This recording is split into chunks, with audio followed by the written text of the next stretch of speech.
পবিত্র ঈদের আনন্দেও ছায়া ফেলল বেহাল রাস্তা। মুর্শিদাবাদের সুতি এক ব্লকের পরাইপুর বসন্তপুর এলাকার সেই দীর্ঘদিনের ভাঙাচোরা রাস্তা আজ ঈদের দিন স্থানীয় মানুষের কাছে বড় দুর্ভোগের কারণ হয়ে দাঁড়ালো।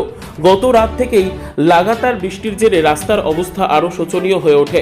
কাঁচা ও ভাঙা রাস্তা জুড়ে জমে যায় কাদা, কোথাও বড় বড় গর্ত, কোথাও আবার উঁচু নিচু পথ। ফলে ঈদগাহ ময়দানে নামাজ পড়তে যাওয়ার পথে চরম ভোগান্তির শিকার হন মুসল্লিরা। স্থানীয়দের বক্তব্য, অনেকেই পায়ে হেঁটে, কেউ বা ছোট গাড়ি বা বাইকে করে ঈদের নামাজ পড়তে যাচ্ছিলেন, কিন্তু রাস্তার পিচ্ছিল কাদা ও অসমান অবস্থার কারণে বারবার পিছলে পড়ার উপক্রম হয়। বিশেষ করে বয়স্ক মানুষ ও শিশুদের নিয়ে পড়েন সবচেয়ে বেশি সমস্যায়। অনেকেই বাধ্য হয়ে জুতো হাতে নিয়ে কাদার মধ্যে হেঁটে ঈদগাহে পৌঁছন। মুসল্লিরা ক্ষোভ প্রকাশ করে জানান, ঈদের মতো পবিত্র দিনে এমন দুর্ভোগের মুখে পড়তে হবে ভাবিনি। রাস্তা যদি ঠিক থাকতো তাহলে অন্তত এই কষ্টটা পেতে হতো না। স্থানীয়দের আরও অভিযোগ, বহুদিন ধরে এই রাস্তার বেহাল দশা নিয়ে অভিযোগ জানানো হলেও কাজের কাজ কিছুই হয়নি, বরং বৃষ্টি হলেই পরিস্থিতি আরও ভয়াবহ হয়ে ওঠে। আজকের এই ঈদের দিনেও সেই একই চিত্র সামনে আসায় প্রশাসনের ভূমিকা নিয়ে প্রশ্ন তুলছেন এলাকাবাসী।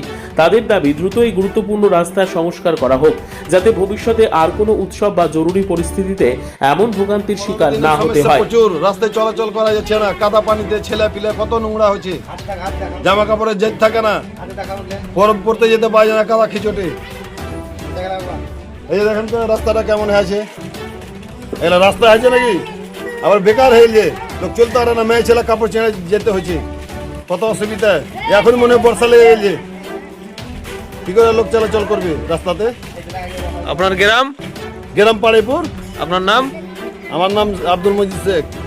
করতে যেতে আমাদের ব্যাপক ভাগে রাস্তা পথে কাদা হয়। আমাদের নাতিদের কাপড় ধরিতে ভালো কাপড়ে কাদা ভরে গেছে। তো আমরা ধরো আরও যদি বৃষ্টি হয় কী করে যেতে পারবো, মাঠঘাট কী করে যাওয়া যাবে, আমরা পুরো বিপদের সংখ্যিতে আছি।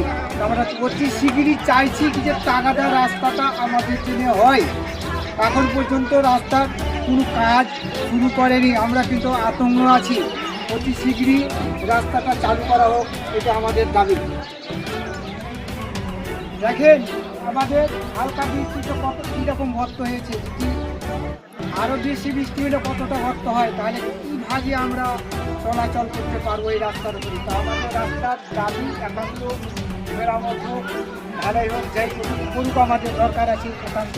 কিন্তু আমাদের দেখো মেয়ে ছেলে এই করতে যেতে পারছে না, কাদায় কাপড় দড়ি ভালো, কাদায় ধরো ভরে ভিনিয়ে গেছে, আবার ওই কাপড় পেলতে আমরা অন্য লুঙ্গি পরে জামা পরে এখানে গর্তর মুখে খাড়িয়ে আছি।